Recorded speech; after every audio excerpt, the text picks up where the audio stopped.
Shri Chaitanya Manobhishtam Sthapitam Yena Bhutale Swayam Rupa Kadamahyam Tadadi Swapadantikam Vandeham Shri Guru Shivatapada Kamalam Shri Gurun Vaishnavamscha Shri Rupam Sagra Jatam Sahagana Raghunathan Tam Sajivam Sadvaitam Savadutam Parijana Sahitam Krishna Chaitanya Devam Shri Radha Krishna Padan Sahagana Lalita Shri Vishakhan Vitamscha He Krishna Karuna Sindhu Dina Bandhu Jagatpate Gopesha Gopika Kanta Radha Kanta Namostute Tapta Kanchana Gaurangi Radhe Vrindavaneshwari Vrishabhanu Sute Devi Pranamami Hari Priye Vanchakalpatarubhesha Kripa Sindhubhya Evacha Patitanam Pavanebhyo Vaishnavebhyo Namo Namaha Jai Shri Krishna Chaitanya Prabhu Nityananda Shri Advaita Gadadhara Shivasadi Gaura Bhakta Vrinda Hare Krishna, Krishna Krishna, Hare Hare, Hare Rama, Rama Rama, Hare Hare. Nama Om Vishnupadaya Krishna Prestaya Bhutale Srimati Bhaktivedanta Swami Niti Namine Namaste Saraswati Deve Gauravani Pracharine Nirvishesha Shunyavadi Paschata Deshitarine. Om Namo Bhagavate Vasudevaya, Om Namo Bhagavate Vasudevaya, Om Namo Bhagavate Vasudevaya. Welcome, devotees, to the morning Srimad Bhagavatam class. I will be reading from Canto 3, Chapter 25. It is about Devahuti inquiring from his son Kapila Muni, Kapila Dev. So, very quick background. Kardama Muni and Devahuti, they were married. Kardama Muni is a Brahmana, a transcendentalist, and Devahuti is a princess. She was the daughter of the Manu. And having lived with Kardama Muni had made a arrangement with the parents of Devahuti that when a son is born, he will leave the house. So according to that arrangement, he had left the house, and Devahuti was with her son Kapila Muni. She also had 9 daughters, and according to the arrangement with Lord Brahma, she had given her 9 daughters in marriage to the different rishis or munis to facilitate the praja, to the different prajapatis to facilitate the population of the universe. And here she is with her son now, Kapila Muni, and she is inquiring from him that I'm attached woman. Although she is a very elevated person, she is saying that I am attached woman, and how can I get detached from this material entanglement? And Kapila Muni, being an incarnation of the Supreme Lord himself, is instructing her, recognizing her situation. He is instructing her. And here in this chapter 25, Canto 3, I will be reading 8 verses from this particular chapter. I'll share my screen. And these 8 verses are focusing on the Sadhusanga aspect of devotional service. Kapila Muni explains and will explain the Sankhya philosophy to his mother Devahuti. And the purpose is devotional service. Just like Krishna also talks to Arjuna, first he starts with the Sankhya philosophy. He talks about the difference between matter and spirit.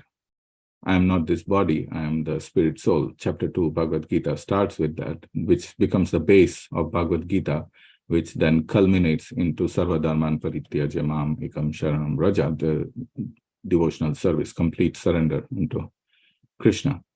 Similarly, Kapila Dev, since he is an incarnation of the Lord, he is also taking the same path. He is explaining the Sankhya philosophy to his mother, Devahuti, and in great details.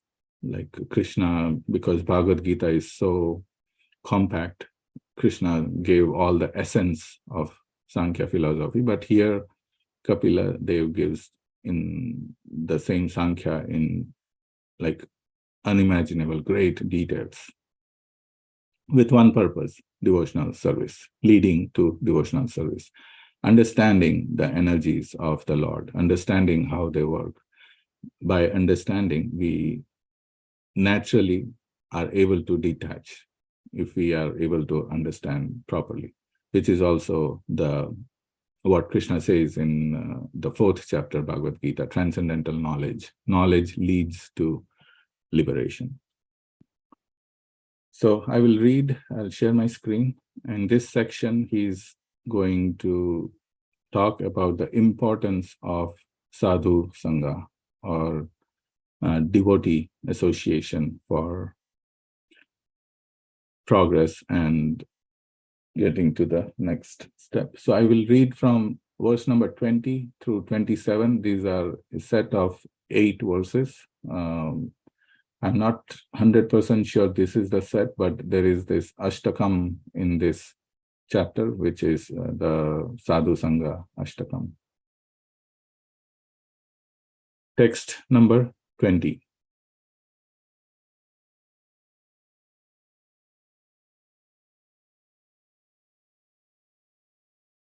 Prasangam ajaram pasham atmana kavayo vidu sa eva sadhu shukrito moksha dwaram apavritam. Every learned man knows very well that attachment for the material is the greatest entanglement of the spirit soul. But that same attachment, when applied to the self-realized devotees, opens the door of liberation. So Prabhupada has given a very nice purport here. What I'll do is I will read the verses and then we will discuss a little bit. I'll skip the Sanskrit. Text 21. The symptoms of a sadhu are that he is tolerant, merciful, and friendly to all living entities. He has no enemies. He is peaceful, he abides by the scriptures, and all his characteristics are sublime. 22. Such a sadhu engages in staunch devotional service to the Lord without deviation. For the sake of the Lord, he renounces all other connections, such as family relationships and friendly acquaintances within the world. 23. Engaged constantly in chanting and hearing about me, the Supreme Personality of Godhead, the sadhus do not suffer from material miseries because they are always filled with thoughts of my pastimes and activities. 24. O my mother, O virtuous lady, these are the qualities of great devotees who are free from all attachment. You must seek attachment to such holy men, for this counteracts the pernicious effects of material attachment. 25. In the association of pure devotees, discussion of the pastimes and activities of the Supreme Personality of Godhead is very pleasing and satisfying to the ear and the heart. By cultivating such knowledge, one gradually becomes advanced on the path of liberation, and thereafter he is freed, and his attraction becomes fixed. Then real devotion and devotional service begin. 26. Thus, consciously engaged in devotional service in the association of the devotees, a person gains distaste for sense gratification, both in this world and in the next. By constantly thinking about the activities of the Lord, this process of Krishna consciousness is the easiest process of mystic power. When one is actually situated on the path of devotional service, he is able to control the mind. 27. Thus, by not engaging in the service of the modes of material nature, but by developing Krishna consciousness, knowledge in renunciation, and by practicing yoga, in which the mind is always fixed in devotional service unto the Supreme Personality of Godhead, one achieves my association in this very life, for I am the Supreme Personality, the Absolute Truth. So, like I said, these set of 8 verses are the basis for the Sadhusanga. Om Ajnanatimirandasya Jnananjana Shalakya Chakshurunmilitam Yena Tasmai Shri Gurave Namaha Shri Chaitanya Manobhishtam Sthapitam Yena Bhutale Swayam Rupa Kadamayam Dadadi Swapadantikam. I was born in the darkest ignorance, and my spiritual master opened my eyes with the torch of knowledge. I offer my respectful obeisances unto him. When will Srila Rupa Goswami Prabhupada, who has established within the material world the mission to fulfill the desire of Lord Chaitanya, give me shelter under his lotus feet? So we see, first of all, Kapila Dev is giving the definition of a sadhu. Who is a sadhu? He says that the symptoms of a sadhu are he is tolerant, merciful, and friendly to all living entities. He has no enemies. He is peaceful. He abides by the scriptures, and all his characteristics are sublime. So there are some 6 or 7 qualities he is mentioning in this verse: tolerant, merciful, friendly to all living entities, not just to the humans or to any particular set of living entities. He has no enemies, peaceful, and he abides by the scriptures. Then again in the next verse, he says, such a sadhu engages in staunch devotional service to the Lord without deviation. That's the next very important quality, that the sadhu engages in staunch devotional service. For the sake of the Lord, he renounces all other connections. He has no other connections to the family, friends, etc. within the world. Then in 23, he says that engaged constantly in chanting and hearing about him, Krishna, the sadhus do not suffer from material miseries because they are always filled with thoughts of pastimes. He's now giving the reason why the sadhus do not suffer the material miseries, because they are always engaged in thoughts, always in the smaranam, constant smaranam of the Supreme Personality of Godhead. And then he says that, my dear mother, these are the qualities of such sadhus, or great devotees, who are free from all attachment. You must seek attachment to such holy men, for this counteracts the pernicious effects of material attachment. I don't know what this pernicious, this is a new word for me. What does it mean? Having a harmful effect, especially in a gradual or subtle way. Okay, nice.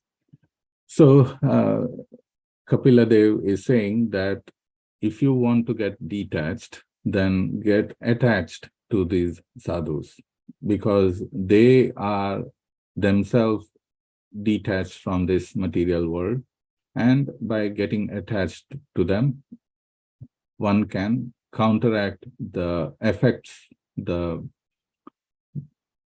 bad or unwanted effects of the material world or material attachment.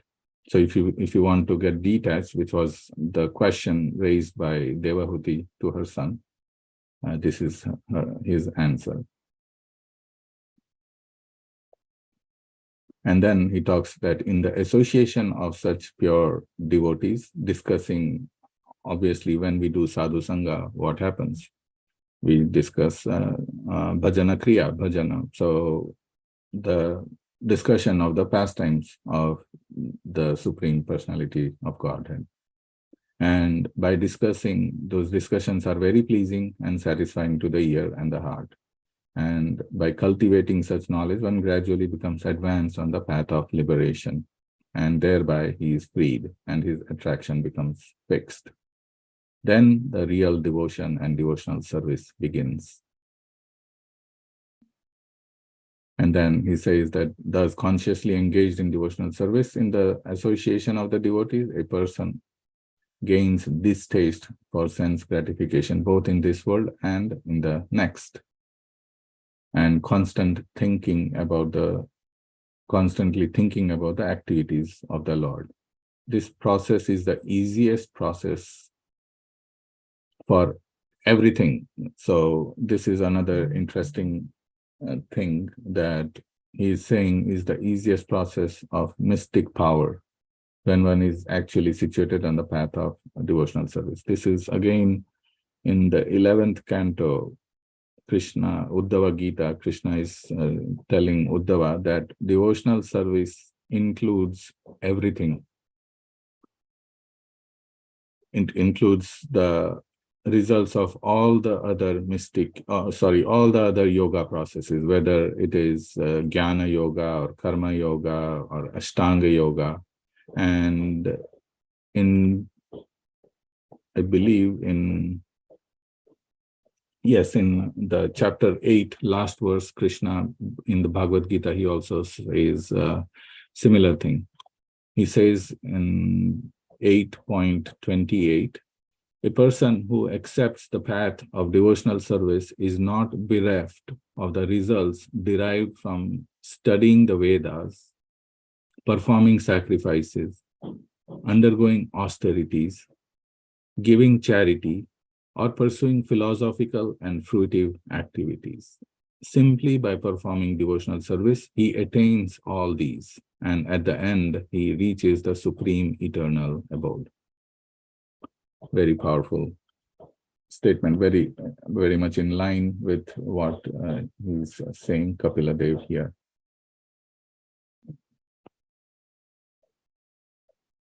And then in the last verse, 27, he says that by not engaging in the service of the modes of material nature, because we have fixed amount of time, when we engage in devotional service, we are obviously replacing that with replacing the time that we could have done something else. Practically, we could have, for example, in our cases, we could have gone watch a movie or go out with the friends, enjoy. These are some of the things we could have done with the time we have. But instead, when we engage in devotional service, it's that those activities have been replaced by the devotional service. So here he's saying not engaging in the services of the mode of material nature, but by developing Krishna consciousness, knowledge and renunciation, and by practicing yoga, in which the mind is always fixed in devotional service unto the Supreme Personality of Godhead, one achieves my association in this very life. So very strong statement by Kapila Dev that they achieve the association of Krishna in this very life.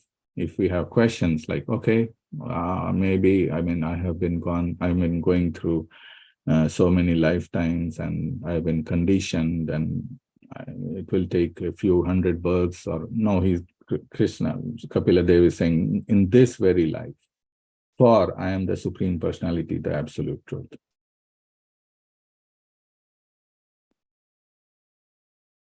Okay, so I was hoping that we could read the purport, but We have just 5 minutes left, and I think I will open up for discussion if there are any.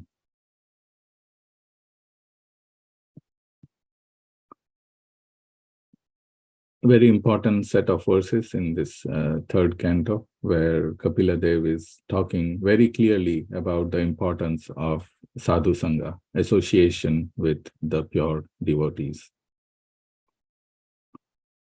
We in ISKCON, we have that opportunity, so much opportunity, and yet sometimes we don't take that association.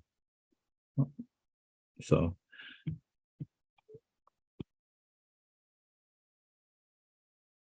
any discussions? Otherwise, Hare Krishna, Prabhu, Dhanavat Pranam, Jai Shri Prabhupada. Hare Krishna, Gopal Hare. Yes, you had mentioned something that those 8 verses were the Sadhusanga Shataka. Ashtakam, yeah. Ashtakam. So I missed that. I was a little distracted at that time. Are they like, was this an Ashtakam that I will, yes, Prabhu. I will have to research this, like who mentioned this, the Ashtakam part. It must be coming from one of our 6 Goswamis' writings. I don't know exactly. I was listening to a lecture by His Holiness Romapad Swami Maharaj, and he was talking about it, in which he said that these 8 verses are there, talking about the importance of Sadhusanga, and they are called Sadhusanga Ashtakam. I see. And these were the 8 verses from which text to which text? That also I'll have to verify. I'm sorry, I just mentioned Lakshmikant Prabhu that I had forgotten that it's my turn today, and I just did it ad hoc without preparation. No problem, Prabhu. Thank you. I think it's from 20 through 27, but I will have to confirm. Okay. Yes, sir.